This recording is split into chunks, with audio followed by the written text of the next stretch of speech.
अखण्डमण्डलाकारं व्याप्तं येन चराचरं तत्पदं दर्शितं येन तस्मै श्रीगुरुवे नमः। शङ्करं शङ्कराचार्यं केशवं सूत्रभाष्यकृतौ वन्दे भगवन्तं पुनः पुनः। ईश्वरो गुरुरात्मेति मूर्तिभेदविभागिनी ब्रह्मवद्यात्मदेहाय दक्षिणामूर्तये नमः। पवित्रेन्द्रियाणि नदिकரையில் அமர்ந்து கொண்டு மௌலி ஞானேஸ்வர மகாராஜின் பேரருளால் ஏக்நாதி பாகவதம் 8வது சாப்டர் 91வது கோவி. தத்தாத்ரேயர் அவர்களின் 24 குருக்களை பற்றிய வர்ணனை வந்து கொண்டிருக்கிறது. அதன்படி வெட்டில் பூச்சியின் தொடர்ச்சியாக இப்போது தேனி அல்லது வண்டு.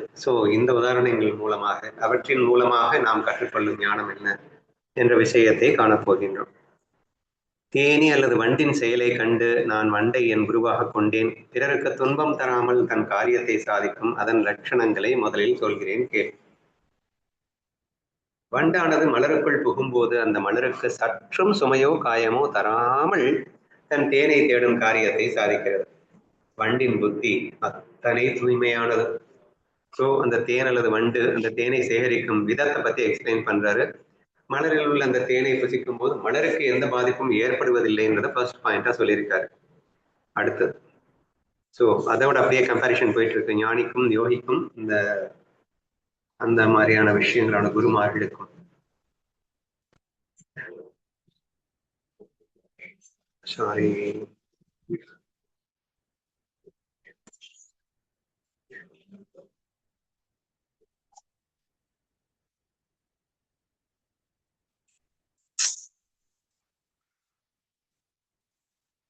ஒரு நிமிஷம் வெயிட் பண்ணுமா.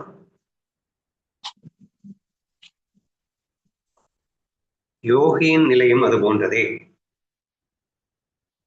அவர் ஒவ்வொரு வீட்டிலும் ஒரு சில கவளங்கள் மட்டுமே பிச்சை எடுத்து தன் வயிற்றை நிரப்புகிறார். இல்லறத்தாருக்கு எந்த துன்பமும் தரமாட்டார். இதை எப்படி லிங்க் பண்றாருன்றதை புரிஞ்சுக்கோங்க.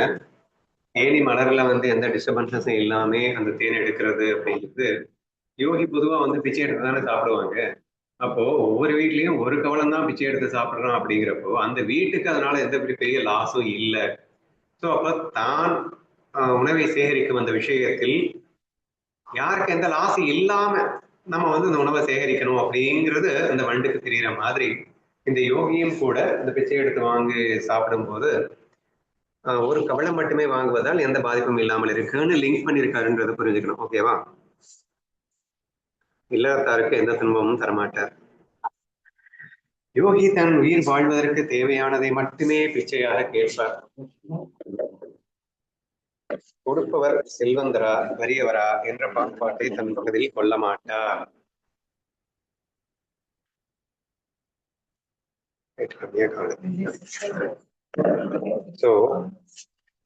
சேம் பாயிண்ட் தான் இது. அவர் உயிர் வாழ்றதுக்கு தேவையானது மட்டும் கேட்கிறார். அதே மாதிரி கொடுக்கிறவர் எவ்வளவு வறியரா இருந்தாலும் செல்வந்தரா இருந்தாலும் அவங்க கொடுக்கக்கூடிய அந்த ஒரு கவளத்தினால யாருக்கும் பெருசா பாதிப்பு அடைய போறது இல்லை. அதனால யார்கிட்ட இருந்து வாங்குறேன் அப்படிங்கிற ஃபீலிங் இல்லாம வாங்கி கொள்கிறாராம். தாமரை மலரிடம் சென்று அதன் நறுமணத்தை வண்டு மயங்கி கிடக்கும் போது சூரியன் மறைய தாமரை மூடிக்கொள்கிறது. அதுவே வண்டுக்கு சிறையாகி விடுகிறது. அது எங்கே நம்ம ஞானேஸ்வர் சொன்ன அதே எக்ஸாம்பிள் இங்க வந்திருக்கு. அப்போ நமக்கு தேவையானதை மட்டும் எடுத்துட்டு வந்துட்டோம் அப்படின்னா அது ஓகே, அவங்களுக்கு டிஸ்டர்பன்ஸ் இல்லாம எடுத்துட்டு வந்தோம் அப்படிங்கறத பாசிட்டிவ் ஆஸ்பெக்டா சொல்லிட்டாரு. சரியா? அப்போ வண்டிகிட்டயே ஒரு பாசிட்டிவ் ஆஸ்பெக்டிவ் லேர்ன் பண்றாரு, ஒரு நெகட்டிவ் ஆஸ்பெக்டிவ் லேர்ன் பண்றாரு. இவர் வேற ரேஞ்சில் இருக்காரு நம்ம தத்தாத்ரேயர். சரியா? வண்டுகிட்ட இந்த பாசிட்டிவ் ஃபேக்டர் என்ன அப்படின்னா அந்த மலர்கிட்ட எந்த டிஸ்டர்பன்ஸஸும் இல்லாம தேனை எடுக்கிறது அப்படிங்கிறது பாசிட்டிவ் ஃபேக்டர். ஆனா வண்டுகிட்ட இருக்கிற நெகட்டிவ் ஃபேக்டர் என்னன்னா அளவுக்கு அதிகமா மோகத்துல இருக்கிறதுனால அந்த தேனை குடிக்கிற என்ற பேர்ல மலர் மூடிக்கொள்வதையும் கூட புரிந்து கொள்ளாமல் அல்லது மூடிய பிறகு தன் பிராணன் போய்விடுமே என்று எத்தனித்து வெளியே வராமல் தேனின் மேல் உள்ள மோகத்திலே உயிரை விட்டு விடுகின்றது. அந்த இதை நெகட்டிவ் ஆஸ்பெக்ட்ல இருந்து எடுத்துக்கிறாருன்னு நினைக்கிறேன். படிக்கிறேன் கேளுங்க. தாமரை மலரிடம் சென்று அதன் நறுமணத்தில் வண்டு மயங்கி கிடக்கும் போது சூரியன் மறைய தாமரை பூ மூடிக்கொள்கிறது. அது வண்டுக்கு சிறையாக விடுகிறது. காய்ந்த மரத்தையே துளைக்கும் வலிமை கொண்ட வண்டு மென்மையான தாமரை இதழ்களுக்குள் சிக்கிக் கொள்கிறது. தன் காதலியான மலருக்கு வலி ஏற்படும் என்று கருதி அது வெளியேற முயலாமலேயே அங்கேயே தங்கிவிடுகிறது. அவர் என்ன சொல்லுவாருன்னா, தேனின் மேல் உள்ள மோகத்துல அது அங்கேயே கிடக்குது அப்படின்னு சொல்லுவார். இது மலரின் மீதுள்ள மோகத்துல நம்ம சொல்லுவோம்ல, குறுக்குன்னா வண்டு, சாரி, மரத்தையே துளையிடும் சக்தி உள்ள ஒரு வண்டிற்கு மலரை குறுக்குன்னா அது ஓட்ட வந்துட போகுதுன்னா, மலர் தன் காதலியா, மலருக்கு இப்படி ஓட்ட போடுது, நான் செத்தாலும் பரவாயில்ல. கொஞ்சம் டிஃப்ரெண்டா திங்க் பண்ணிருக்காரு இவரு. அங்க ஞானேஸ்வர உதாரணத்துல தேனின் மேல் உள்ள மோகத்துல அதை விட்டு வெளியே வர முடியாம செத்தே போயிடுது. அது நல்லா இருக்கு அந்த எக்ஸாம்பிளும். இதுல கொஞ்சம் டிஃப்ரெண்டா இருக்கு. மலர் தன் காதலியா இருப்பதால் அதற்கு வலிக்குமே என்று அது பிராணனை விட்டு விடுகிறது அப்படின்ற மாதிரி லிங்க் பண்ணியிருக்காரு. ஸோ மலருக்கு வலி ஏற்படும் என்று கருதி அது வெளியே வர முடியாமல் அங்கேயே தங்கி விடுகிறது. அவ்வாறே ஒரு சன்னியாசி ஒரே இடத்தில் ஆசையோடு தங்கிவிட்டால் அதுவே அவனுக்கு பந்தமாகிவிடும். அவர் உலக இன்பங்களில் சிக்கொண்டு போவார்.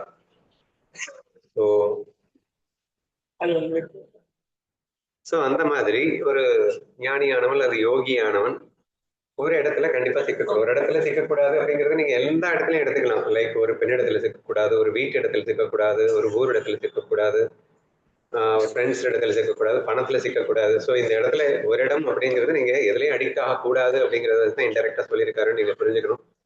அது தேன்ல அடிக்ட் ஆச்சு, டோட்டலா காலி ஆயிடுச்சு. நீ எதுலையாவது ஒண்ணுல அடிக்ட் ஆனீங்கன்னா நீ டோட்டலா காலி ஆயிடுவ அப்படிங்கிறது தான் நீங்க அர்த்தமா எடுத்துக்கணும். ஓகேவா? ஸோ இங்க எக்ஸாம்பிளுக்கு ஒரே இடத்தில் ஆசையோடு தங்கிவிட்டால் அவனுக்கு பந்தமாகி விடுகிறது. உலக இன்பங்களில் சிக்கொண்டு போவார். மிகச்சிறிய மலராக இருந்தாலும் வண்டு அலட்சியம் செய்வதில்லை. அதனிடமும் சென்று நறுமணத்தை தேனையும் நுகர்கிறது. இப்ப அடுத்த பாசிட்டிவ் ஆஸ்பெக்ட் வர இருப்பாரு. பெரிய பெரிய தாமரை மலர்கள் முழுமையாக மலர்ந்திருக்கும் போதும் அவற்றிடமும் சென்று தன் சாரத்தை தேனை மட்டும் எடுத்துக் கொண்டு செல்கிறது. அவ்வாறே சாஸ்திர பார்வையும் சிறந்த விவேகமும் கொண்ட யோகி சாஸ்திரங்களில் சிறியது பெரியது என்று வாதாடாமல் எல்லாவற்றிலிருந்தும் சாரத்தை மட்டும் ஏற்றுக்கொள்கிறார். மாத்தி மாத்தி பேசிட்டு இருக்காரு. அது தாமரை மலர் சின்னது, தாமரை மலர் பெருசு அப்படின்னு எல்லாம் பார்க்காம எல்லா இடத்துலயும் போயிட்டு தேனை மட்டும் எடுத்துட்டு வர மாதிரி எல்லா அதாவது இங்க வந்து சாஸ்திரம் சொல்லியாச்சு, கிரந்தங்கள்னு சொல்லியாச்சு. யோகி எல்லாத்துக்குள்ளேயும் போயிட்டு அதனுடைய சாரத்தை மட்டும் எடுத்துக்கிட்டு வெளியே வந்துடுறான் அப்படின்னு ஒரு பாசிட்டிவ் பாயிண்ட் இங்க மென்ஷன் பண்ணிட்டு இருக்கு. அப்படின்னா என்ன நம்ம புரிஞ்சுக்கணும்னா நம்ம அப்படி இருக்கணும் அப்படின்னு எடுத்துக்கணும். ஓகேவா? வேதாந்தத்தில் கூறப்பட்டுள்ள பிரம்ம நிலையை அவர் உண்மையாக ஏற்றுக்கொள்கிறார். மற்ற எளிய ஸ்தோத்திரங்களில் உள்ள பிரம்ம தத்துவத்தையும் மிகுந்த அன்போடு மதிக்கிறார். பொதுவா பாத்தீங்கன்னா இந்த கிரந்தங்களை பத்தி அர்ஜுனன் வந்து கண்ணன்ட்டு கேட்பான், இல்லையா சாஸ்திரம் ஒன்னாயா ரெண்டாயா இருக்கு, இது லட்சக்கணக்கில் இருக்கு, இதை படிச்சு முடிக்கிறதுக்கு எனக்கு வாழ்நாள் பத்தாது போல, இதுல ஒண்ணுக்கு ஒண்ணு முரண்பாடா வேற இருக்கு, எதைத்தான் நான் ஃபாலோ பண்றது, எனக்கு மண்டை காயுதே அப்படின்னு எல்லாம் கேட்பான். ஸோ அதுக்கு வந்து டிஃபரெண்டா ஒரு ஆன்சர் சொல்லியிருப்பாரு, விருப்பு இல்லாம இரு அப்படின்னு. இங்க என்ன ஆன்சர் சொல்லப்பட்டிருக்குன்னா வேதாந்தத்தில் கூறப்பட்டுள்ள பிரம்ம நிலையை அவர் ஏற்றுக்கொள்கிறார். ஸோ ஏன்னா எல்லாமே சொல்லும், வேதம்ங்கிறது பிரம்ம ரகசியத்தை மட்டும் சொல்றது இல்லை, இந்த உலகியல் வாழ்க்கைக்கு தேவையான எல்லா விஷயத்தையும் சொல்லியிருக்கோம். இப்ப எல்லாமே சொல்லியிருக்கோம்னா கூட இந்த ஞானி என்ன பண்றான் அப்படின்னா அந்த பிரம்மத்தின் சாரத்தை மட்டும் எடுத்துக்கிறானா. வேதத்தில் கூறப்பட்டுள்ள பிரம்ம நிலையை அவர் உண்மையாக ஏற்றுக்கொள்கிறார். மற்ற எளிய ஸ்தோத்திரங்களில் உள்ள பிரம்ம தத்துவத்தை மதிக்கிறார், ஏற்றுக்கொள்வதில்லைன்னு அர்த்தம். நீ இந்த பூஜை பண்ண, அந்த பூஜை பண்ண, இந்த பூஜை பண்ணா அது கிடைக்கும், இந்த பூஜை பண்ணா இது கிடைக்கும்னு சொல்லிட்டு எக்கச்சக்கமான இருக்கும், இந்த உலகியல் வாழ்க்கைக்காகவும் எல்லாமே இருக்கும். அது வந்து மதிப்பானே தவிர அது ஏற்றுக்கொள்வதில்லை. என்ன அழகா கொடுத்திருக்காரு.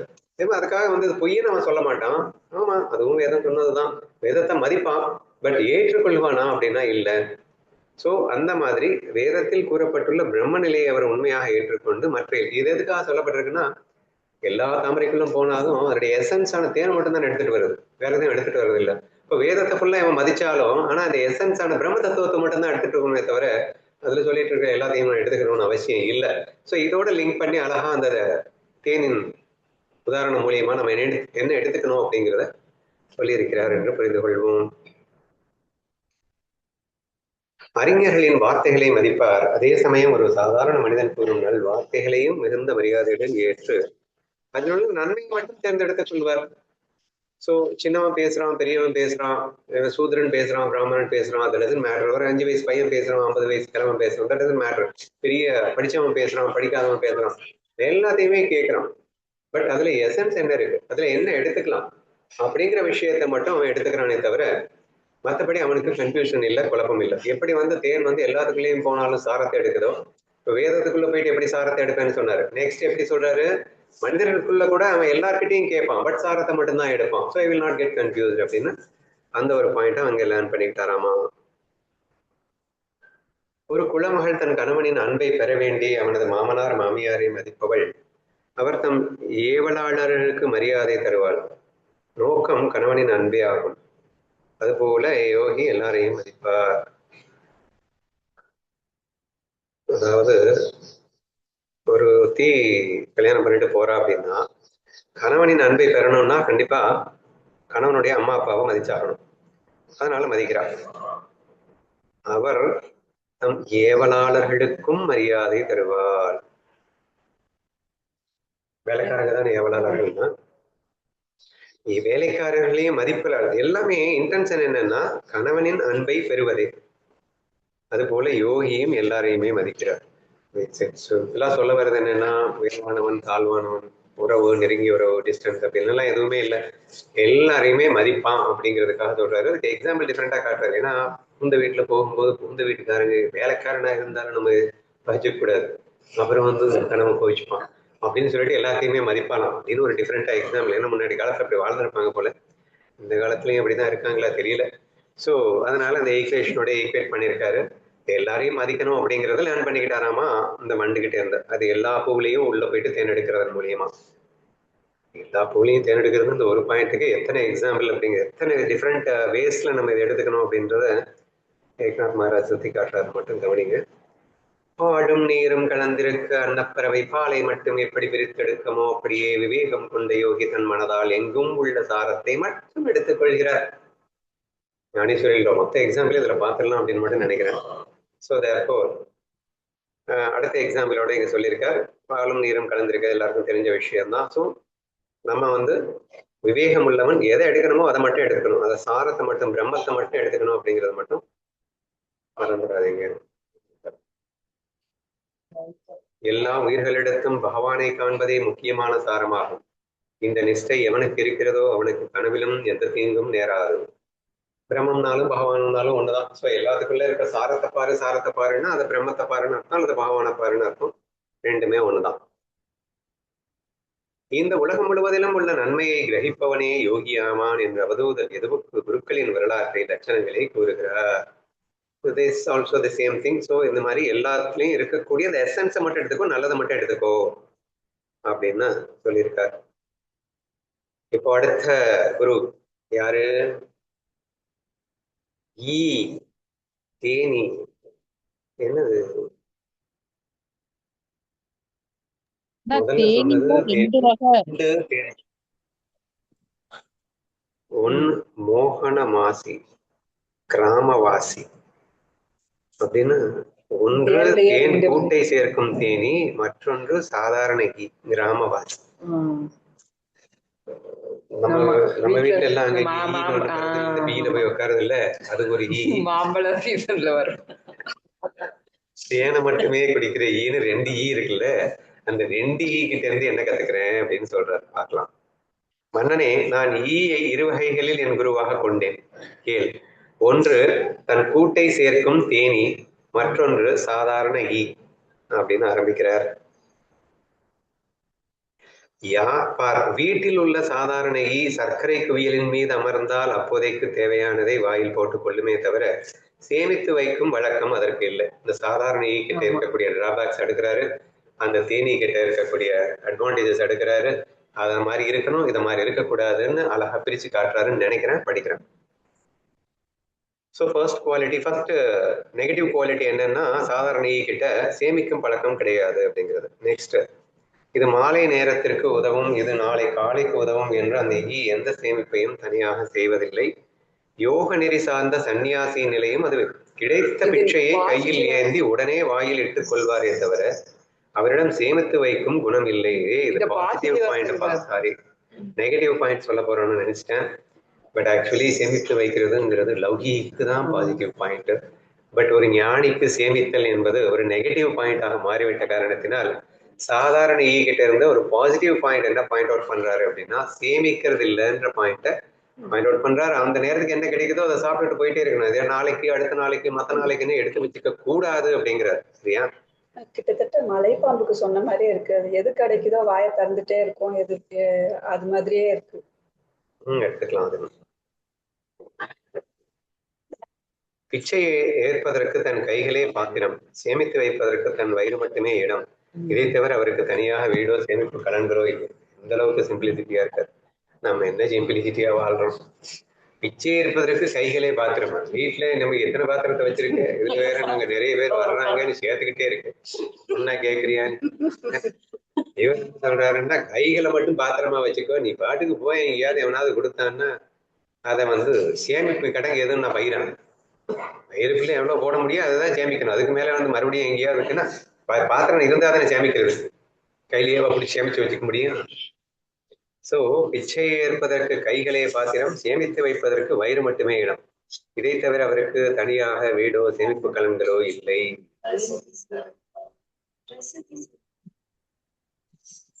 மாலைக்கோ காலைக்கோ உணவை சேமிக்கும் எண்ணம் பிட்சுவுக்கு இருக்கக்கூடாது. சேமிப்பால் அழிவே நேரிடும். இதற்கு தேனியை நான் குருவாக கொண்டேன். சேமிப்புக்கு இந்த ஃபர்ஸ்ட் எக்ஸாம்பிள் பாசிட்டிவான ஒரு எக்ஸாம்பிள். சாதாரண ஈக்கிட்ட இருந்து கத்திருக்கார். அடுத்து என்ன பார்ப்போம். தேனி பல ஆபத்தான இடங்களுக்கு சென்று தேனை சேகரிக்கிறது. ஆனால் அந்த சேமிப்பை அதன் உயிருக்கு யமனாக மாறுகிறது. சேமிப்பே அதன் உயிருக்கு யமனாக மாறுகிறது. நான் என்ன சொன்னேன், தேனியை பாசிட்டிவா சொல்லி இது நெகட்டிவா சொல்ல போறாருன்னு நினைச்சேன். சாதாரண ஈய பாசிட்டிவா சொல்லி தேனியை நெகட்டிவா சொல்லியிருக்காரு. as far as சேமிப்புங்கிற ஆஸ்பெக்ட்ல இருந்து பார்க்கும்போது கண்டிப்பா அப்படித்தான் வருது. சேமிச்சதுனால அது கதி என்னாச்சு? சேமிச்சு கடைசியில் என்ன, நாம தான் அதை போயிட்டு விரட்டிட்டு ஆப்பிட்டு இருக்கோம் இல்லையா? சோ தேனி பல ஆபத்தான இடங்களுக்கு சென்று கஷ்டப்பட்டு வேற தேனை சேகரிக்கிறது. ஆனால் அந்த சேமிப்பை அதன் உயிருக்கு யமனாக மாறுகிறது. எப்போது எனில் தேனை எடுக்க மனிதர்கள் வரும்போது. தேனை சேமிக்கும் பேராசையால் தேனீக்கள் எட்டாத மலைப்பாறைகளிலே கூடு கட்டுகின்றன. ஆனால் தேனை எடுக்க விரும்புவோர் அந்த அரிய இடங்களுக்கும் வழி கண்டுபிடித்து நுழைந்து விடுகிறார்களே. இங்கதான் பாதுகாப்பா வச்சாலும் நாங்க விடமாட்டோம்ல அப்படின்னு போய் எடுத்துடுறாங்க. தேன் கூட்டை கலைக்கும் போது அந்த தேனீக்கள் அனைத்தும் அழிந்து போகின்றன. சேமிப்பின் குணம் அத்தகையது, அது உயிரையே மாய்க்க செய்யும். இன்னைக்கு நிறைய பேர் பணக்காரங்க சேமிக்க அவனுங்களை கொலை பண்ணிட்டு கொல்லை அடிச்சுட்டு போறதுக்குன்றது பார்த்துட்டு தான் இருக்கும். உலகினில் இதை கண்டு பக்தர்கள், பிட்சுக்கள், யோகிகள் மற்றும் சஞ்சனர்கள் ஒருபோதும் எதையும் சேமிக்க கூடாது. ஏனெனில் சேமிப்பின் முடிவு அழிவே ஆகும்.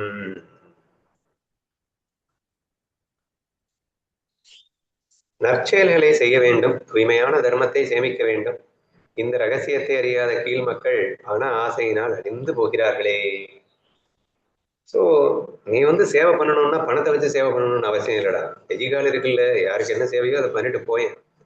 தூய்மையான தர்மத்தை அதனால சேமிக்கணுமே தவிர பணத்தை சேமிச்சா பொறுப்பட மாட்டேன். அதை அறியாத மக்கள் பணத்தை போய் சேமிச்சிட்டு இருக்காங்க அப்படிங்கிறாரு.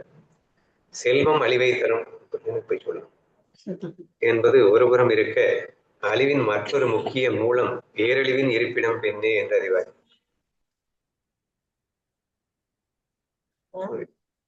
மறுபடியும் பெண்ணுக்கு வந்துட்டாரு. ஏன் பெண்ணுக்கு வந்தாரு தெரியல, பார்க்கலாம். இல்ல பணத்தோட சேர்ந்து பெண்ணையும் சேர்த்துக்கிறாரு. மோகம் அப்படிங்கிறது வந்து செல்வம் அழிவை தரும் என்பது ஒருபுறம் இருக்க, அழிவின் மற்றொரு முக்கிய மூலம் என்னன்னா பேரழிவின் இருப்பிடம் பெண்ணே என்று அறிவாய். மறுபடியும் அந்த இனக்கவர்ச்சி என்ற விஷயத்துக்குள்ள வர்றாரு. வாழ்வின் அழிவிற்கு மூல காரணம் பொன்னும் பெண்ணும் ஆகும். இவற்றின் மீது பற்று எவ்வளவு கொடுகிறதோ அவ்வளவு பிறவி பிணி அதிகமாகிறது. சேமிக்க ஆக்சுவலா அவனுக்கு எல்லாத்து மேலேயும் ஆசை வரத்தான் செய்யும். அதனால நோய்களும் பிறவி பிணிகளும் கூடிக்கொண்டே வருகிறது.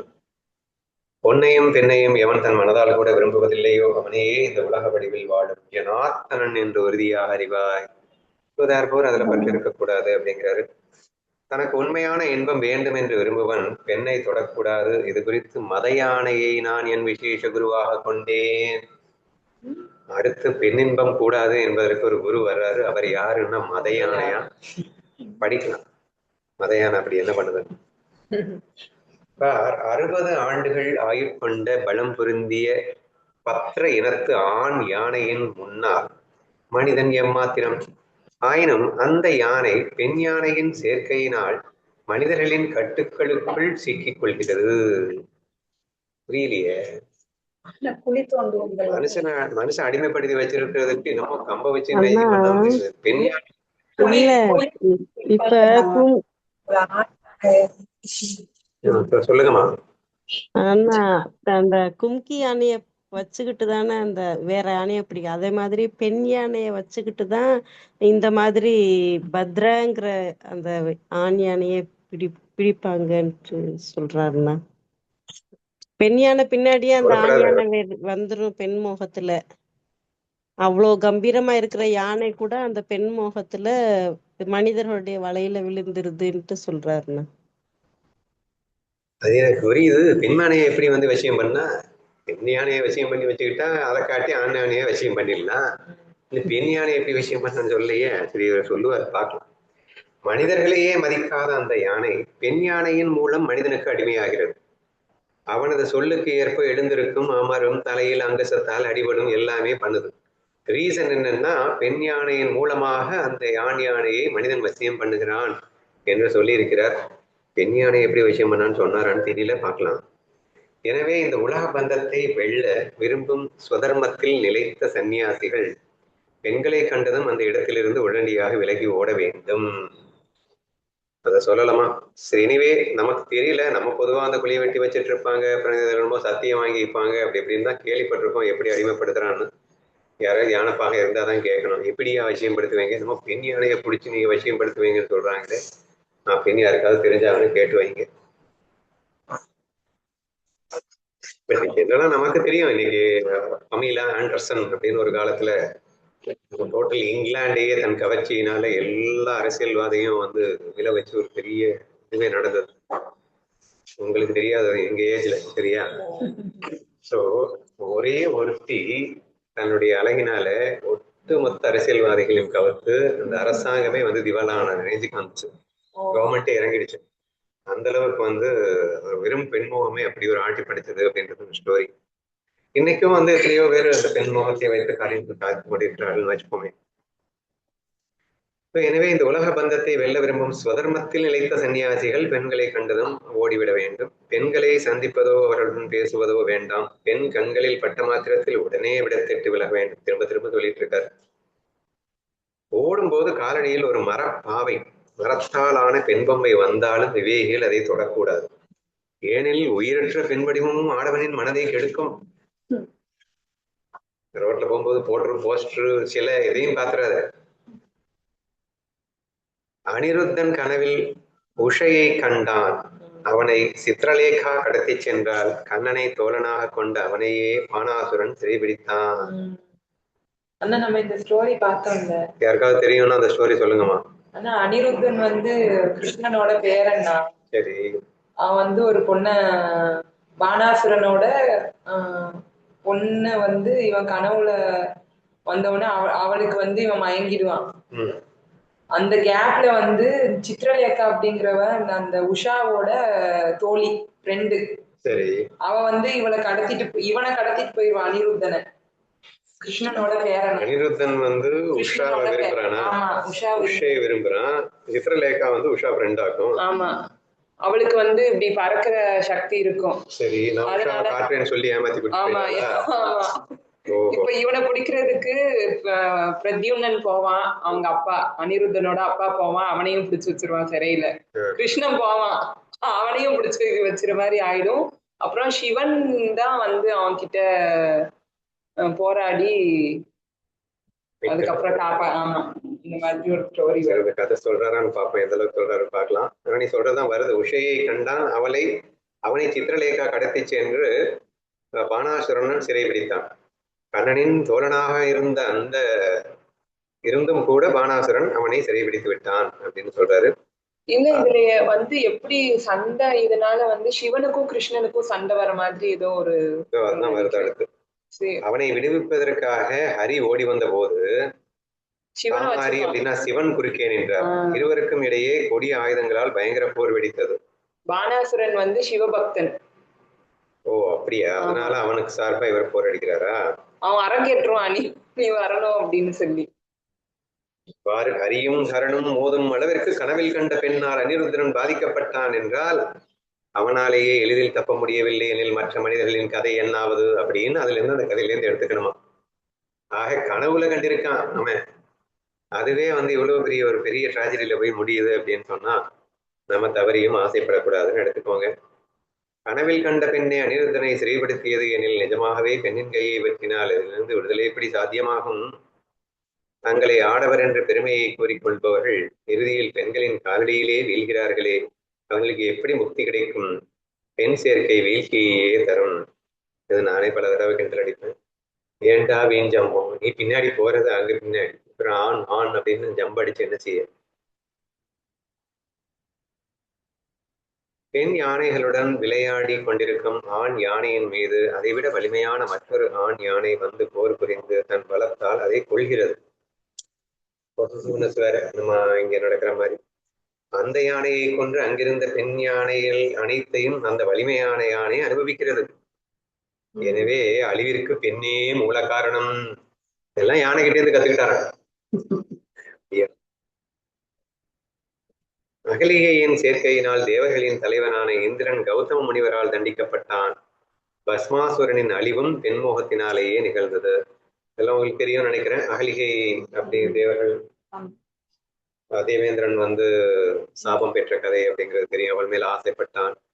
முனிவர் போகும்போது முனிவர் வேஷத்துல இவன் போயிட்டு பண்ணா, அதனால அகிலி சாபம் கிடைத்தது. அதுக்கப்புறம் இவனுக்கும் ஒரு சாபத்தை கொடுத்தாரு, உடம்பெல்லாம் வந்து இதுவா போகணும் அப்படின்னு சொல்லிட்டு.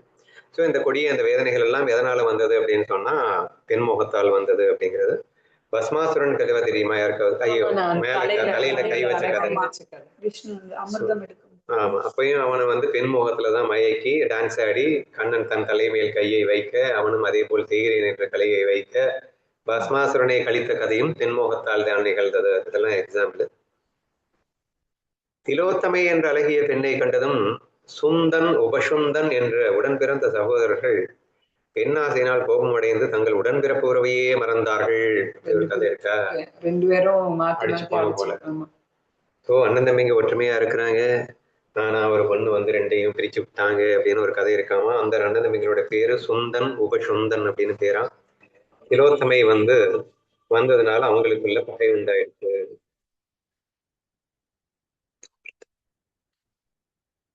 பின்னர் அவளுக்காக போர் புரிந்து ஒருவர் தாக்கிக் கொண்டு இருவருமே மடிந்தார்கள். கதையில் அந்த 2 பேரும் செத்தே போயிட்டாங்களாமாப்பா. இறுதியில் அவளும் கிடைக்கவில்லை. எனவே பெண் மரணத்தின் மூல காரணம் என்று அறிவார்.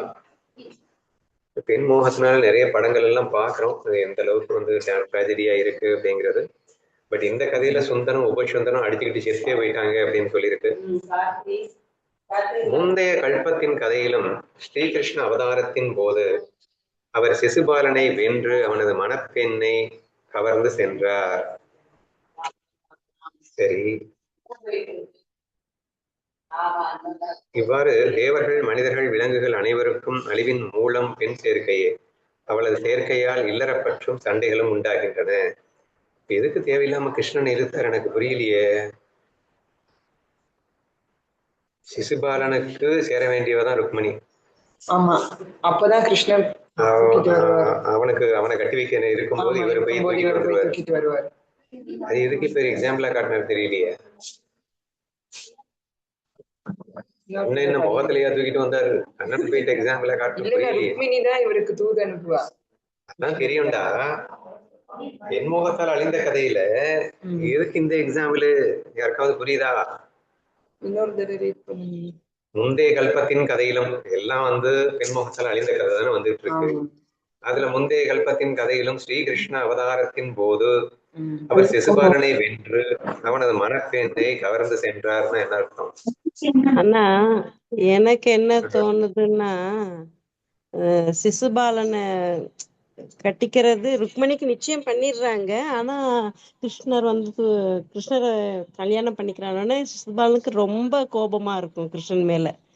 அந்த கோபமே அவனுடைய அழிவுக்கு காரணமாகிறதுங்கிறதுக்கு இதை கொண்டு வர்றாரோ என்னமோண்ணா. அவன் ருக்மிணி மேல வச்சிருக்கிற ஆசையினால் ரொம்ப கோபப்படுறான் கிருஷ்ணர் மேல. அந்த ஆசையை சிசுபாலனுடைய அழிவுக்கு காரணமாகிறதுன்ட்டு எடுத்துட்டு வர்றாருன்னு நினைக்கிறேன் நான். அப்படித்தான் எடுத்துட்டு வர வழியில அப்படித்தான் எனக்கும் தோணுது. ஏன்னா கண்ணனை நாம வந்து எடுத்துக்க முடியாது, ஏன்னா அவர் ஆசையை அற்றவர். சிசுபாலன் ஆசை அதிகமாக இருந்து கண்ணனின் மேல் அதிக வெறுப்பை சம்பாதித்து அதனால் ஒரு முறை திட்ட வைத்து இது எல்லாத்துக்குமே காரணம் கூட அந்த ருக்மிணியை திருமணம் செய்ய முடியாமல் போனதற்கு இவன் தானே காரணம் என்று அந்த மோகம் சிசுபாலனே அழிவுக்கு காரணமாக வந்ததுன்னு நம்ம இந்த ஓவியில வேணா எடுத்துக்கலாம். இவ்வாறு தேவர்கள், மனிதர்கள், விலங்குகள் அனைவருக்கும் அழிவின் மூலம் பெண் சேர்க்கையே. அவளது சேர்க்கையால் இல்லறப்பற்றும் சண்டைகளும் உண்டாகின்றன. உலகியல் பெண்களின் சேர்க்கை தேடி போவது மரணத்தின் வாயிலே அமர்வதற்கு சமம். மரணமே வந்தாலும் எக்காலத்திலும் பெண்போகம் கொள்ளக்கூடாது. விலை மகளின் சேர்க்கை நாடினால் வலிமையானவர்களால் ஆபத்து நேரிடும். அதற்காக தன் மனைவியே எப்போதும் அனுபவித்துக் கொண்டிருந்தாலும் பாதிப்பு இல்லை என்று கூறிவிட முடியாது. அதாவது பெண்மோகம் அப்படின்னா விலை மாதவர்கள்ட்ட போனா மட்டும்தான் பெண்மோகம் நினைச்சிடக்கூடாதுன்றதுக்காக நீ ஒரு கட்டிட்டு பொண்டாட்டிக்கிட்ட மோகத்துல இருந்தாலும் அழிவுதான்டா, நான் மோகம்னு சொல்லிட்டேன்னா அது பொண்டாட்டிக்கிட்ட இருந்தா தப்பில்லைன்னு நினைச்சிடாதே அப்படின்னு ஒரு ஓவியம் சொல்லியிருக்காரு பார்த்துப்பேன். இடைவிடாத பெண்ணை அனுபவித்தால் காமம் வெறித்தனமாக மாறும். இந்த வெறித்தனமான காமம் மனிதனை நிச்சயம் அதல்ல பாதாள வீழ்ச்சிக்கே கொண்டு செல்லும்.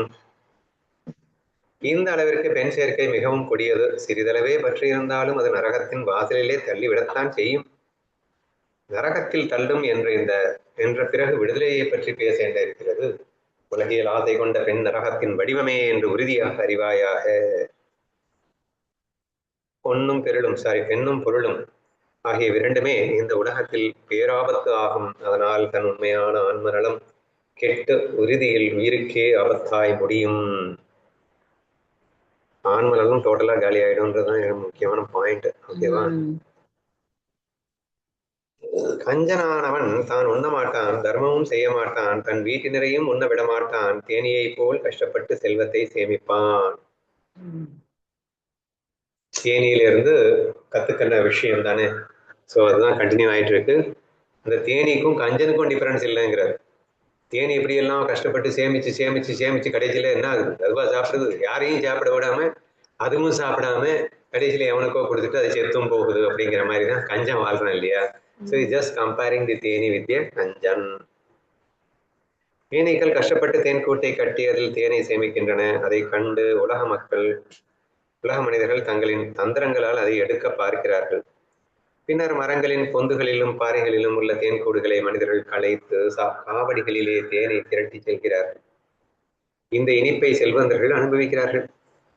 தேனீக்கள் அந்த தேனை உண்ண முடிவதில்லை. எடுப்பவனின் கையில் அது ஒட்டுகிறது. லட்சுமிபதியின் அருள் பெற்ற செல்வந்தர்கள் அதன் சுவையை அனுபவிக்கிறார்கள். கடைசியில தேனிக்கு எங்கடா கிடைக்குது? கடைசியில பணம் இருக்கிறவன் தான் அதை அனுபவிக்கிற மாதிரி ஆயிடுது. அதே தான் ஈக்குவேட் பண்றாரு. கஞ்சனின் செல்வமும் தானத்திற்கும் தர்மத்திற்கும் பயன்படுவதில்லை. அதை திருடர்கள் அடித்து பறித்து செல்வர் அல்லது அரசன் அதை தண்டித்து பறித்து கொள்வார். இப்படித்தானே நடந்துகிட்டு இருக்கு அப்படிங்கிறாரு. கஷ்டப்பட்டு சேமிப்பவர்களுக்கு அதை அனுபவிக்கும் பாக்கியம் கிடைப்பதில்லை. பற்றற்றவர்கள் அபரிக்கிரகா இந்த திரவியத்தை அனுபவிப்பர். விதியின் வேகம் விசித்திரமானது. என்னவோ உண்மைதான். எவன் பற்றற்று இருக்கானோ அவனுக்குதான் உண்மையான எல்லாத்தையுமே அனுபவிக்கக்கூடிய வாய்ப்பே கிடைக்குது. தலைக்கு மேல பற்று வச்சிருக்கிறோன்னு சேமிக்கிறேன்னு சொல்லிட்டு எதையும் அனுபவிக்க முடியாமலே சென்று விடுகிறது அப்படின்னு சொல்றாரு. தேனியே பெஸ்ட் எக்ஸாம்பிளா காட்டுறாரு. அரசியல்வாதிகள்லாம் நல்லா சம்பாதிச்சு சேமிச்சு வைப்பாங்க. அப்புறம் ரைடுக்கு எல்லாத்தையும் எடுத்துட்டு போயிடுவாங்க. அவனா அனுபவிக்கிறான். சம்பாதிச்சு அவனும் அனுபவிக்க மாட்டான். என்ன பண்றது?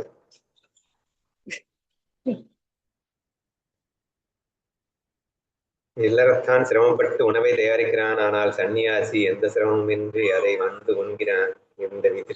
இதற்கு விதியே சம்பாதிச்சுட்டாங்க. எங்கதானே கொடுக்குறாரு. கஷ்டப்பட்டு சம்பாதிக்கிறான், உணவை சமைக்கிறேன். நாங்க போய் பிச்சை கேட்டு வாங்கிட்டு போயிட்டோம். நீங்க கஷ்டப்படுறீங்க, நாங்க அனுபவிக்கிறோம். இதுக்கு எக்ஸாம்பிள். எனவே விதியை நம்பியிருப்பவன் எதையும் சேமிக்க விரும்புவதில்லை. அவனுக்கு விதியே துணையாக இருக்கிறது. கஞ்சத்தனம் செய்வது வீணானதே ஆகும். இல்லறத்தான் துன்பப்பட்டு பணம் ஈட்டி வீட்டு தேவையான பொருட்களை வாங்கி தன் நுகர்விற்காக ஆசையோடு உணவை சமைக்கிறான். அந்த நேரத்தில் அங்கே உணவிற்காக ஒரு அதீதியோ சன்னியாசியோ பிரம்மச்சாரியோ வந்தால் இல்லறத்தானுக்கு முன்பாக அவரே அதை உண்பார். இல்லறத்தான் அதை பார்த்து கொண்டிருப்பான். அதுதானே உண்மை. அப்ப இப்பதான் எனக்கு தெளிவா புரியுது. சரியா? ஏன்னா அதீதிக்கு போட்டுட்டு தான் சாப்பிடணும் அப்படிங்கிற ஒரு ஐதீகம் வேற இருக்கிறதுனால அவன் எல்லாத்தையும் பாவம் வரைஞ்சு பிடிச்சி எல்லாம் சமைச்சு கடைசியில வந்து எவனாவது வருவானா அப்படின்னு காத்திருந்து அவனுக்கு போட்டு அவன் வேடிக்கை பார்த்துட்டே இருப்பான். அவன் சாப்பிட்டு முடிச்சதுக்கு அப்புறம் தான் இவன் சாப்பிடணுமா. அதனால இவன் போட்டுக்கிட்டு இப்படி பார்த்துட்டு இருக்கான். அது நீங்க கஷ்டப்படுங்க, நாங்க அனுபவிக்கிறோம், பற்று இருந்தா அழுங்க அப்படின்னு சொல்லிட்டு அவர் கிண்டலிக்கிறாருப்பா. உணவிற்காக அதீதியோ சன்னியாசியோ பிரம்மச்சாரியோ வந்தால் இல்லறத்தானுக்கு முன்பாக அவரே அதை உண்பார். இல்லறத்தான் அதை பார்த்து கொண்டிருப்பான். தேனீக்களை விரட்டிவிட்டு தேன் எடுப்பவன் எப்படி தேனை குடிக்கிறானோ அப்படியே இல்லறத்தானின் உணவை சன்னியாசியில் வந்து ஏற்றுக்கொள்கிறார். அந்த நேரத்தில் வந்த ஆனா இது வந்து முதல்ல சொன்னாரு, என்ன சொன்னாருன்னா பிச்சை எடுக்கக்கூடாதுன்றத ரேஞ்ச் சொல்லியிருந்தாரு. பாம்பு எக்ஸாம்பிள் எல்லாம் சொல்லும் போது நீ கேட்கவே கூடாது, அதுவா வந்தா வரட்டும் அப்படிங்கிற ரேஞ்சுக்கு தான் சொல்லியிருந்தாரு. இங்க நீ பிச்சை எடுக்கலாங்கிற மாதிரி வருது. அந்த நேரத்தில் வந்த எதியை துறவியை திரும்பி அனுப்பினால் சேர்த்த புண்ணியம் எல்லாம் அழிந்து விடுமோ? தகுந்த நேரத்தில் வரும் அதிதியை உபசரிப்பதே இல்லறத்தானின் தர்மத்தை காக்கதாகும். ஆனா இங்க பிச்சை எடுக்கலாம் அப்படின்னு துறவிக்காக சொல்லல. நீ ஆசையால நீ வந்து உன்னால அனுபவிக்க முடியல அப்படின்னு தானே சொல்றாரு. நீ பொருட்களை என்ன காட்டுறாரு அப்படின்னா, ஆசையற்றவன் தான் அனுபவிக்கிறான். ஆசையற்றவன் தான் நீயே போட்டுட்டு அவனை தான் வேடிக்கை பார்த்துட்டு இருக்க. துறவிங்கிறவன் ஆசையற்றவன் வச்சுக்கோயேன். நீ ஆசை உள்ளவன் கஷ்டப்பட்டு சம்பாதிக்கிற, செய்யற, எல்லாம் பண்ற. ஆசை இல்லாதவனுக்கு தான் நீயே போய் போடுற. அப்ப அனுபவிக்கிறது யாருன்னா ஆசை இல்லாதவன் தானே அனுபவிக்கிறான் அப்படிங்கிற மாதிரி கொண்டு வர்றாரு. ரெண்டாவது அவங்களுக்கு பயம் வேற இருக்கு, புண்ணியம் காணா போயிடும் தீதிக்கு கொடுக்காம சாப்பிட்டோம்னா அப்படின்னு வேற வேதம் பயமுறுத்தி வச்சிருக்குல்ல. அதனால வேற அவன் வந்து அந்த மாதிரி பண்றான். பொருளை சேமிப்பதால் ஏற்படும் தீமைகள் உனக்கு உண்மையாக கூறினேன். இனி மானை என் குருவாக கொண்ட கதையை கேட்பாயாக. மான் கதை மட்டும் கேட்டுட்டு அதுக்கப்புறம் முடிக்கலாம்.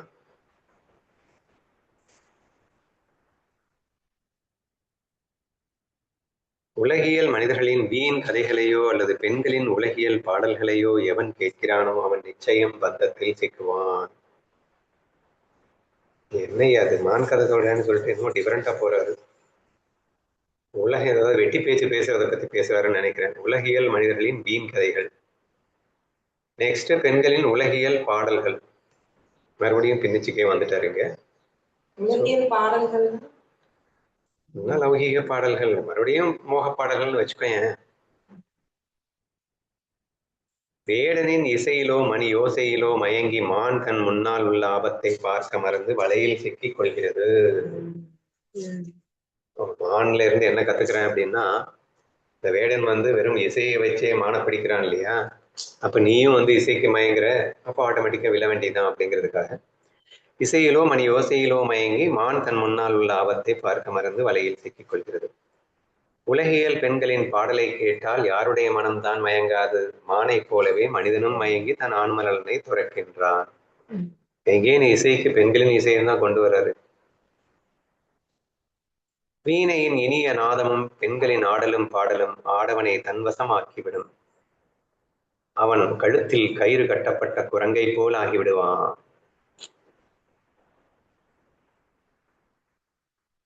நிறைய வந்து டான்ஸ் அது இதுன்னு போட்டு அதுதானே பப்புக்கு அங்க எங்க போறது, தானே மியூசிக்கும் சேர்ந்து தானே வைக்கிறான். வெறும் அப்போ பெண்களை மட்டும் ஆட விடுறது இல்லை, அங்க மியூசிக்கையும் சேர்த்து வச்சுதான் ஆட விடுறாங்க. அதுலதான் அவங்க ரொம்ப மோகத்துல வைக்கிறாங்க.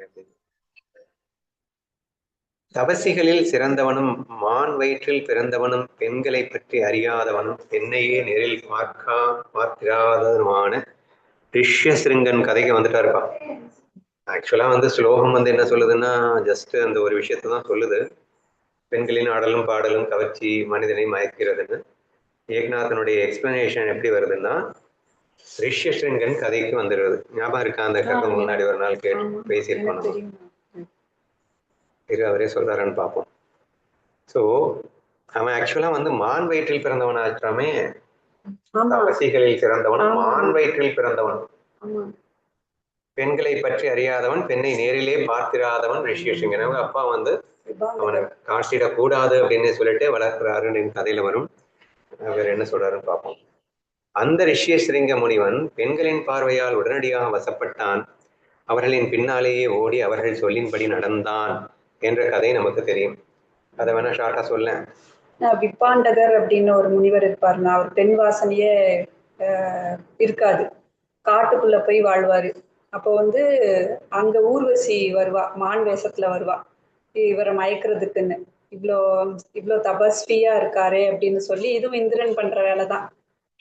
அனுப்புனதும் மான் வேஷத்துல பக்கத்திலே வந்து இருக்கிறது, தவம் பண்ணும்போது இருக்கும்போது செய்யும்போது ஒரு பெண்ணா மாறி அவருக்கு அவ்வளவுதான் மோகம் வந்துடும்.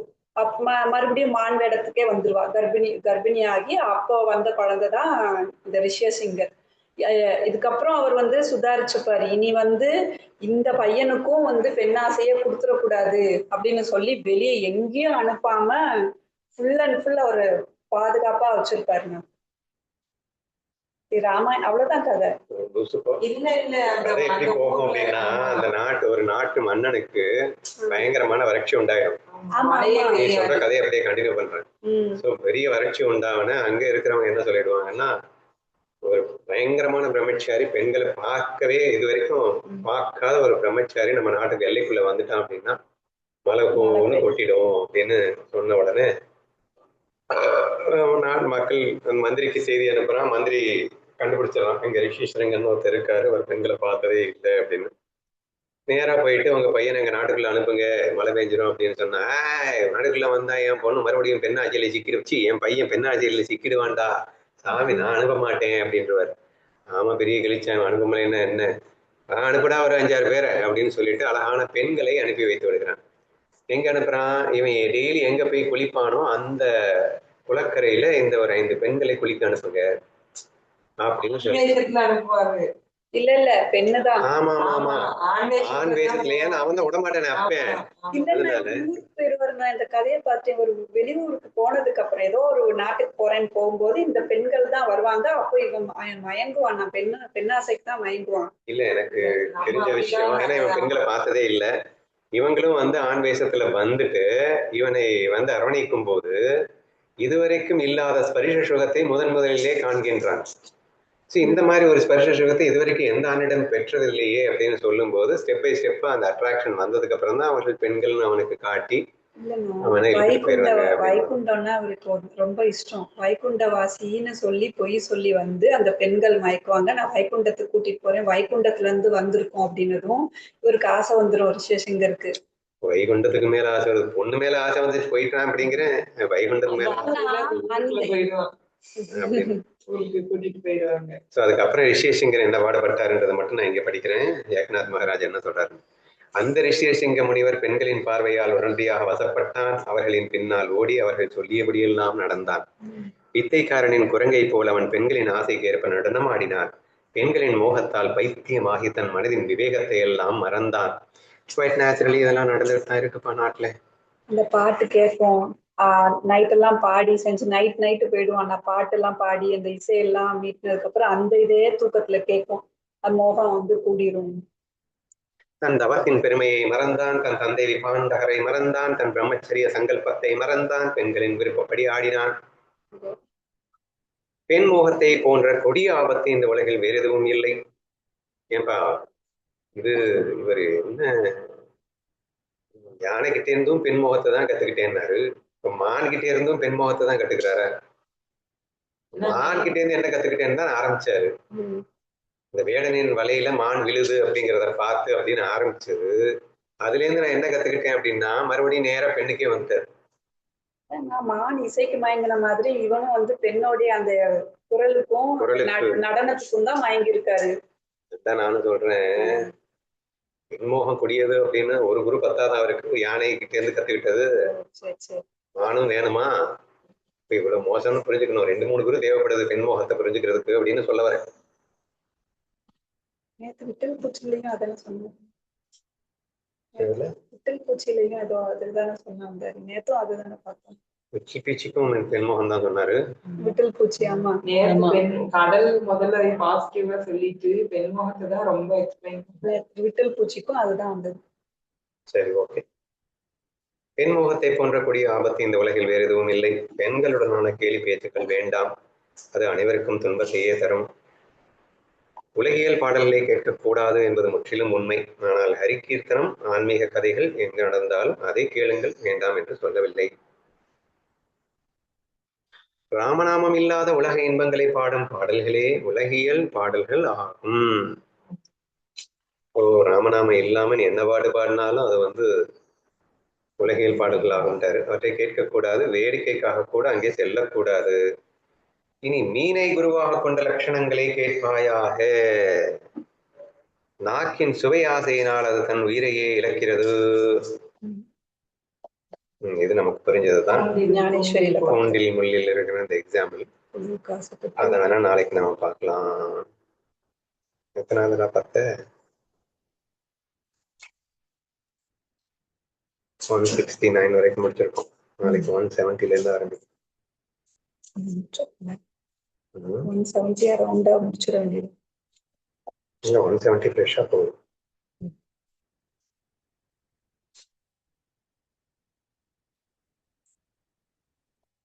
ஓகே, எதுவும் டவுட்ஸ் இல்லையே? ரெக்கார்ட் ஆன் பண்ணலையா? ஆஃப் பண்ணல.